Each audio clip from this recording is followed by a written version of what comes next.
Welcome to the Insomnia Project. Sit back, relax, and listen as we have a calm conversation that's meant to help you sort of drift off and find your way to La La Land, I guess some people refer to it. Thank you for joining us. I'm your host, Marco Timpano. I'm Amanda Barker. I need to take my earrings out. Okay, and while Amanda's taking her earrings out, we will say thank you for listening. Last week we had my niece on the podcast, and this week we're back with Amanda. And I'm trying my best, Amanda, to record brand new holiday episodes. So we have a whole bunch of new holiday episodes because, I've been recycling some that we've recorded in the past. But now I think it's time to update them a bit. So that'll be coming in the month of December. But just so our listeners know what I'm working on. What did my niece talk about? She talked about being at camp because she was at a camp and what to bring when you go on a camp and archery and things like that. She was very excited about that camp. She was glowing after that camp. It's lovely when you get to be that age and immersed in something with a whole new people and a whole new experience. It's really great for kids. Now, Amanda, 2 weeks prior, we recorded an episode, and I've got some listener feedback on 2 of our episodes. Oh, no. So the one that we did about watermelon, picking the perfect watermelon. You would think we talk about this. We live together. We sometimes often work together. I only hear about this in this booth. It's true. So, all right, watermelon. Okay, here we go. Carrie writes to us on our social media. Carrie, our sister-in-law? No, okay. Unless Carrie S is my new sister-in-law. I don't want to say her last name because I don't. Sure. I don't want to, unless I have her permission. But Carrie writes, "Hi, Marco and Amanda. Been loving your last episode. Still have to finish it though. Once again, you never have to finish our episodes. We leave it up to you, but if you fall asleep and never get to the end, we couldn't be happier." The more times you've put it on and have no idea how it ends, the better. Yes. Carrie continues, laughy emoji, but with a very soft exclamation mark. "I wanted to chime in and give you my hack for the tons of leftover watermelon you have. Oh, great. You can make a lovely watermelon smoothie or slushy type drink. Just put loads of watermelon in a blender, and it doesn't matter if it's over or under, half or a whole frozen banana, of which we have a lot, and a little bit of milk or water and blend it up. This is a great hack. Of course, you could also throw in strawberries or other fruit if you have it too. It's so delicious in the summer, and it quickly uses up the watermelon." That's a great idea. I don't know why we haven't been doing that. I love this idea. I do too, and I love a watermelon shake. You know, when I was... Shake? A watermelon shake? You know what? Because that's what they called them in Thailand. Like a watermelon smoothie, they would call it a watermelon shake. We're not nowhere near Thailand. When was the last time you were in Thailand? That you're referencing it like it's something... Amanda often says, "Oh, you know what? They call it something else in Thailand." It's like, this is the first I've ever heard you say that too. Last time I was in Thailand, I was 23. Okay, so it's been a while. It's been a minute, as they say. I don't know. The first thing I remember there is the first day, like for lunch, I remember having a big plate of pad thai and a watermelon shake. I don't know. That's what they called it. And so, listen, I don't have problems with shakes. I love shakes. I love watermelon, and that's it. All right. So now to the controversial. Oh.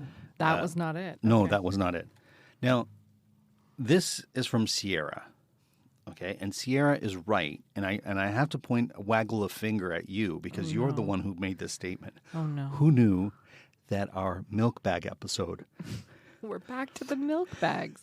I can never escape. I'm saddled like a ball and chain. There are bags of milk around my theoretical...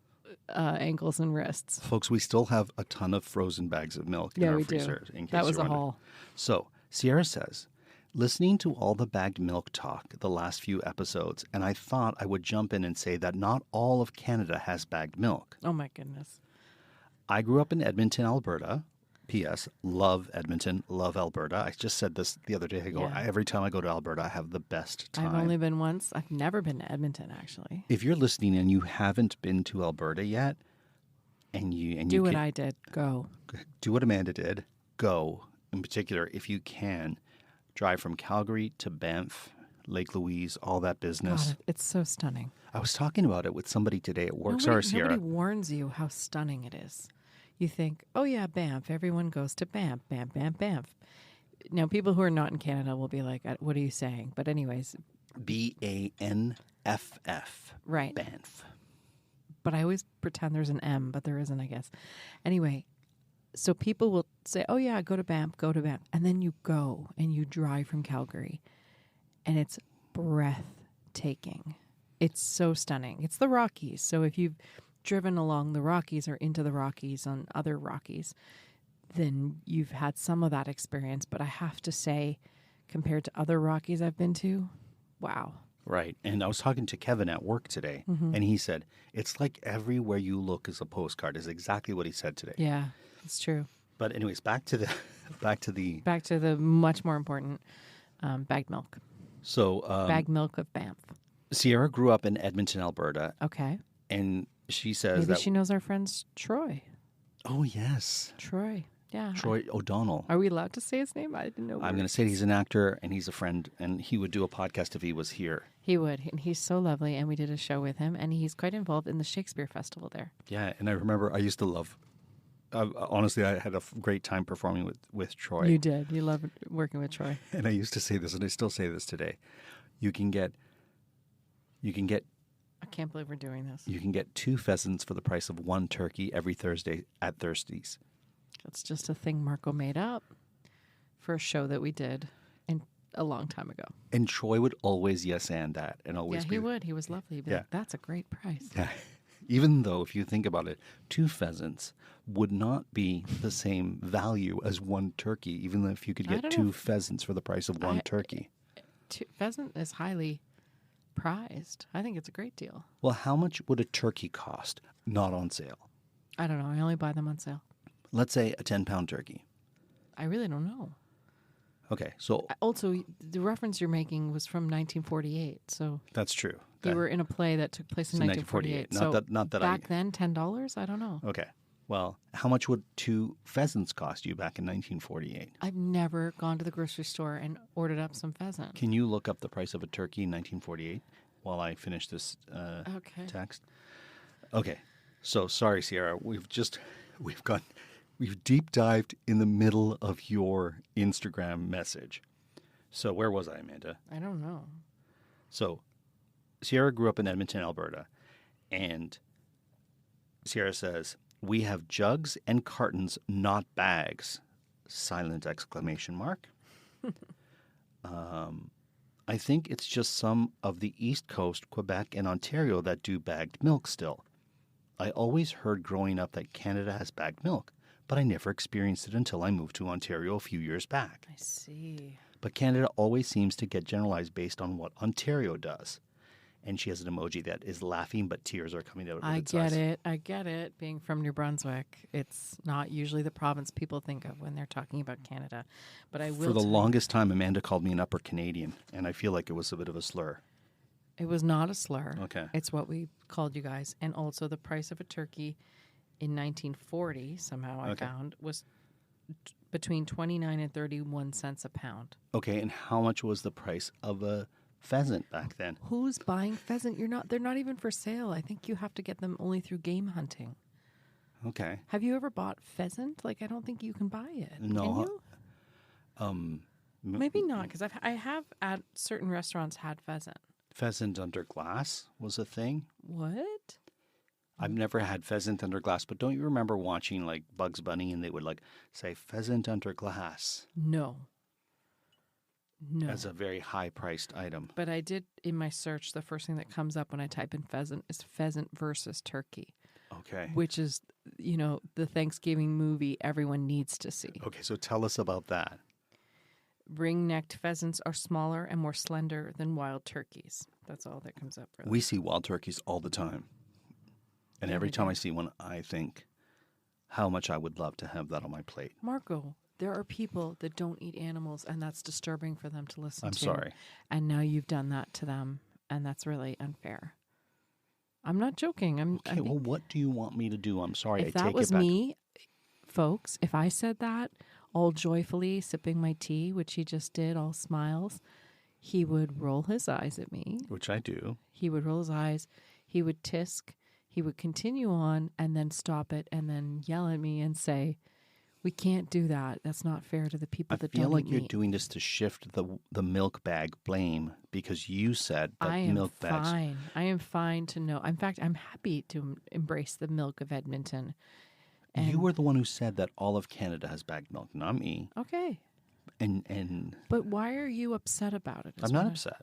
I'm not upset. It's like a marital dispute. No, but here's the thing too. We had a lovely Vespa ride. Things are not bad in this house. I don't know why we just came from the most loveliest Vespa ride. We did go by. Amanda was like, "I'd like to see the water." I came home from work and was like, "Let's put on our." You know that feeling when you put on your play clothes? Mm-hmm. That's what it felt like. I came home, I took off my work clothes, and I put on my play clothes. I put on comfy jeans and a comfy sweater and comfy sneakers and said, "Let's go on the Vespa." And we drove down to Lake Ontario. Because he always says, "Where do you want to go?" And I always think I want to go near the water. So we drove to the water. It was beautiful. We went for a walk. Mm-hmm. We saw dragon boats. Yeah, practice. Dragon boat. They weren't racing. They were practicing. They were, what is that called? Practicing. Yeah, practice. And there was the person who sits at the back who yells at the rest of the people. Marco said that would be his form of dragon boating, yelling at everyone. I would be the person who yells. And as they were yelling, I was trying to hear them yell, a Canada goose was squawking. And you got mad at the goose. I did get mad at the goose. Yeah, it was really funny. Because all you wanted to do was hear what she was yelling at them. And you were mad because somebody else walked by and then he went back to listen, and then this goose starts squawking, and he's like yelling at the goose because he wants to hear the dragon boat lady. I want to know how much the price of goose was in 1940. Who is eating goose? People are eating goose. Well, you can't eat a Canada goose. You're not allowed to eat them. Oh, well. Why are you so on to eating fowl today? I don't know. The fowl eating episode. So we did that, and then we drove to a place where you got a lovely top and I got a scrubber for pots because our scrubber Are we allowed to say the name of the store? I'm sure. Like they're not a sponsor, but you can say it. Well, I don't care. You said a place. Well, and I was like, what is he talking about? And you're like, and you got a top. I'm like, yes, we went to a department store. Yes, we went to Marshall's in case people are wondering which one we Marshall's. went to. Is it from Boston? Marshall's? It's not from Boston. Oh, okay. So that's Amanda's Boston accent. That's why I asked. And so Amanda got a beautiful little top, and I got a scrubber for our pots. I got a pan. Yeah, you're excited about that pan. And we got slippers for my niece, who was on last week. Yes, and my niece and I went thrift shopping and had an amazing time. And these slippers actually match a pair of pajama pants that she got that she's thrilled about. They're very cute. They have little avocados all over. They're white pajama pants, look brand new, and they had little avocados all over them. And so we just found white slippers that have avocados on them, so they're going to match. Very cute. And we talked about this thrifting place you go to. How was Mia as a thrifter? She took to thrifting, this particular type of thrifting, like a little duck to water. I was so proud of my little gosling. She was so cute. Speaking of waterfowl. I love duck, by the way. Oh, my goodness. I'm sorry, I do. What is with you today? I guess I just got fowl on the brain. Okay, am I not cooking enough waterfowl for you? I mean, What is this conversation? What year is this conversation from? I do like duck as an animal, like as a pretty little animal. I do. I think they're beautiful animals. And we'll leave it there because no one needs to hear about your weird meat cravings. No. Okay, you're right. Your foul cravings as you go to sleep. Like nothing good comes of that conversation, I feel like. Fair enough. I mean, maybe not. Like maybe if I you're wought. chef. I've never had ptarmigan, but that's Oh my all goodness. okay. Are you allowed to eat that? I think so. Do you remember the story about my nephew? Yes, I do. Our nephew, yes. Our nephew. When he was much, much younger, he's a cool teen now, but when he was much younger, he figured out where hamburger came from. Right. Which if you do eat meat, you have to have those conversations with your kids, of course. And so he, and what's funny is his mom, my sister, My sister-in-law. was a vegetarian and for a while a vegan. She'd kind of go back and forth. She was vegan? She'd kind of go back and forth. Her best friend would be vegan on Sunday, or would be vegetarian on weekends and vegan the rest of the week or something. Okay. Like she'd have one day where she'd eat cheese. And maybe eggs. I don't know about the eggs, but Okay. cheese for sure. Maybe the eggs. I don't know. Anyway, I remember her dear friend Helen would take days off of veganism. Most days they would be vegan. Right. Her and her husband. I think her husband was always vegan, Mm-hmm. but then she would take the weekends just because there was a few dairy indulgences that she enjoyed. Sure. Anyway, so I think my sister did some version of that, but anyway, life continued. Her partner had a lot of allergies, and veganism was not in the cards for them because of the allergies. So Sure. she went back to eating meat, and her son was eating meat, and so he figured out where cows and that whole connection. Sure. Important conversations, and she was like, all right, this is it. He's gonna be like, I don't want to do this anymore. Mm-hmm. I'm gonna go vegetarian. I think I don't know if she was hoping for it, but she was like, This is where we're gonna go with this. And he sat and he thought about it and he said, what other animals are we allowed to eat? I would like to try turtle. So there you go. And she was like, oh, okay, yeah, not really. We're not probably gonna not eat that, but anyway, he was very young. It was such a cute thing because he just sat there thinking about it. And she's like, okay, here we go. Right. I want to eat turtle. You never know, right? My niece, all my sister ever wanted to do was put her in pink. Pink, Yeah. pink, pink, pink. And my niece is like, nope, I don't The like one pink. color she doesn't want. She doesn't want pink. Nope, not at all. And there you go. But what were we saying prior to that? My niece and the thrifting? Yeah, how was she as a thrifter? You She said was so duck cute. to water. She was having, she has sometimes problems with dairy. And so she had an upset stomach when we went because of some milk she had. And so I was like, oh, if she's not feeling well, this is not the place for her. You Sure. know, it can get, it's never been super crowded, but it can be a little more people, and it's sort of people doing whatever. And, you know, you're leaning into these bins and Sure. With an upset tummy, you don't want to be shopping No, anyway. in a new so- place. Sure. But she smartly wore her bathing suit. Now, also because we were going to hit some water slides later that day. Sure. And so she had it all planned out. She would wear her little shorts and her bathing suit. And then she just started going. And I said, you have to treat it like a treasure hunt. Anything you might be interested in, you put it in your cart. And then we're going to try it all in front of the mirrors. But there's no change room. So you have to just throw it on. And she goes, great. And so she showed up in her bathing suit.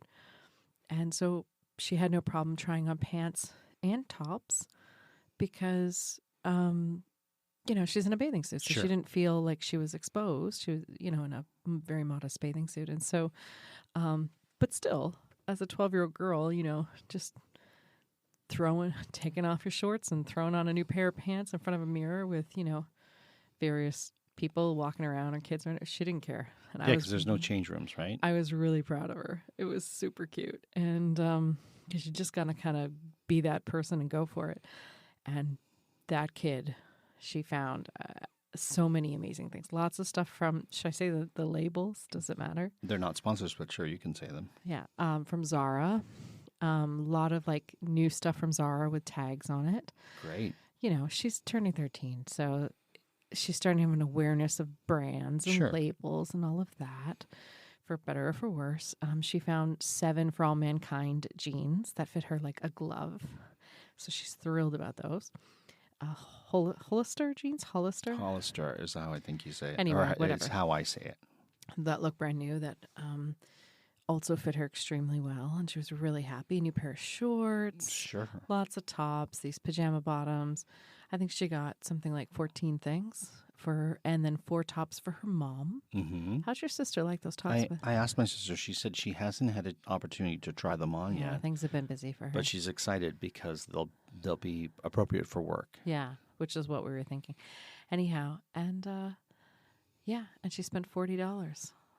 14 things for her and another 4 for her mom, and it cost her a whopping $40. So this 12-year-old girl now understands like the real joy of thrifting. And, you know, then you go to the mall and I know her, she's going to say, why would I spend that when I can maybe go pick it up secondhand? So, and I said to her, the true, yes, the savings and the frugality of it is just a wonderful joy. But also, you're saving all this from a landfill, Sure. And it's a fun process. So there you go. Let me ask you this. How many items did you get from that? I think about the same. I got to go through my stuff. But yeah, tops. I couldn't deal with the pants. So lots of tops. But that's good. There's stuff I can retire. Great. And stuff to just throw in a bag for when we travel, which we do. Perfect. Yeah. Mm-hmm. We'll talk about where we travel to in the next podcast, in the next week. Or where we did travel to. Where we just came back from. Okay. And then we're heading out again for work. Mm-hmm. But our travel was more for pleasure than work recently. So there's that. And I realize What? now that we're in September, I can change the mat we have outside our house to the turkey one that we have. Yeah. And 2 turkey mats for the price of 1 pheasant mat. I can also put the wreath that has an owl on it too. If we're talking about not fowl, but if we're talking about birds, we could have 2 birds for the price of 1 mat outside our house. The owl one, is it a Halloween wreath? I can't No, remember. it's more fall. Great. I think it's fall meets Halloween, so I think it can bleed in Well, because the it's not. stores are very Halloween right now. It's crazy. I don't love how stores anticipate the holidays too far in advance. I don't mind it. You don't? No, I don't. Okay. I don't know why. I just don't. I saw a casserole dish. I don't spend a ton of time in stores. We just came from one, but it's because I had a gift card. We very rarely just go into stores. It's true. We don't really go shopping like that per se. But at Marshall's, which is not a sponsor of this podcast, but at Marshall's, I saw So we're just going to keep naming brands that are not a sponsor of this podcast. Exactly. And so at Marshall's, speaking of which, folks, thank you for giving me the feedback with regards to the commercials that appear before our podcast. Some are loud. I'm sorry. I'm really working on that. But they help us to continue to make this podcast go. So thank you for your patience with that. But I saw a casserole dish in the shape of a scary coffin with Maleficent. Is that how you say it? Maleficent? Maleficent. Am I saying it wrong? No, I think you said it right. I don't know. Maleficent. Maleficent. Yeah. That's Is what it you said. Ursula? Yeah. And Villains. and Disney another one, and all these Disney villains on the side. It was really cute. And I was like, that's a great casserole dish to have. But as we were talking about in a previous episode, we don't have the space for an Ursula casserole dish. No, we don't. in the shape of a coffin. No, Oh, it was in the shape of. it's in the shape of a coffin, right? Casserole dish. And it was a casserole dish. Who wants to It's make? a spooky casserole dish for Halloween. Okay, but is it more for dips, like for themed Halloween dips, or is it like I'm not going to make a broccoli chicken casserole in a coffin? In a Halloween thing. Yeah, I know. Listen, Spooky. it was that's part of the reason why I didn't show it to you. Because I was like, I think you're right. It's more of a dip. It's more of what you would dip into. Also, Yeah. we've talked about this many times on this podcast. We do not hang on to holiday themed stuff if it takes up a lot of room. You're right. Or we only use it for 1 week a year. Obviously, we do have a Christmas cupboard, but that also has a few little Halloween things. But the Halloween stuff we got rid of most of it because we got rid of because for $20 at a dollar store, I can do the same thing and have as much fun outside of our house with whatever I find. And we have that one little light that has like dancing skeletons that we'll play. That's right. I have to take that out so that. I don't think it even came out last year, but that's okay. It doesn't have to come out every year. Yeah, it's the light that you project onto the house. Yeah, but it's a tiny little box. It's the size of my hand. So Right. it doesn't take a lot of room, and it has a big impact because it's a big light projector. So, or fair sized. So that one, to me, you get a lot of bang for your buck Oops. in terms of size. Sorry, I just hit the mic with my finger. But like all the other stuff we had that was Halloween themed, it took up so much space, and we didn't really use it. So off it went. Mm-hmm. I do miss that Dracula. I know, it was a great Dracula. The problem with that Dracula was He took up so much room. though. it took up a lot of room, and it teetered. Like it wouldn't. Yeah, It was 'Cause kind it of was a prop. It was a set prop. Right. Like it wasn't really. it was handmade. Oh, it was handmade? Well, it was from an event that happens every year. I think it still happens, called Screamers. Okay. Yeah. Okay. And, it's like mazes and haunted houses Sure. and things like that. And so the company I worked for was a sponsor of it. I see. And the person who was my supervisor, the head of my department, he had a really big office, and people, because he was the head of special events for a large pizza company. Sure. All the things and events that we sponsor, they would very often award us with plaques, you name it, Right. gear. And so because we were sponsor of Screamers, They awarded you it was in his office. When he left the company, he left a lot of stuff in his office. So Sure. I took that because I was like, this Dracula's cool. And I think there was a skeleton that would say, there was a bunch of stuff. Right. His office was filled with stuff. But then it's like, okay, now I was in my 20s moving houses with this like prop basket. prop Dracula that's like fairly large. It was taller than my knee. Yeah, like it was Like from knee down. It wasn't person size, but it would go up to like your belly button kind of thing. Too big for a house in the city. Sure. Really. I mean, for something that's going to spend a week outside. Listen, if you have a home where you have the space and that's what you enjoy, by all means. But that's why people do those blow up things too. They have such a big impact, but I don't think they take up a ton of room once they're collapsed. Yeah. I could be wrong. No. I think that's a fair statement. Like, you want stuff that have high impact. That's why the projectors are great, because they're quite small to pack, but they have a high impact versus like a sleigh or whatever. I felt bad because one Christmas we were blasting I don't know if it's snowflakes or what it is. Sort of just a watery, snowflakey thing. On our neighbor's window. Yeah, like someone hit it and it was like, we were projecting snowflakes right into their like bedroom window for like a week. We were gone, and then we came back and we're like, oh no. And then when I spoke to our neighbor, she was like, no, it's very relaxing. I was like, okay, sorry. That's the sweetest neighbor ever. That is the sweetest neighbor. Sorry, we projected things into your window while we were gone. While we were gone. My goodness. We've got to be better neighbors. Well, I hope you have lovely neighbors like we have a lovely neighbor. And we wish you pleasant dreams. And I'm sorry about my foul talk today in our Halloween talk. It certainly wasn't a relaxing episode. Fair is foul and foul is fair. Ooh, there you go. Until next time. I hope you Halloween content for you, for those who know it. We'll do some like Halloween themed episodes in October if you want. That would be fun. I love Halloween. Yeah, so do I. And until next time, we hope you are able to listen and sleep.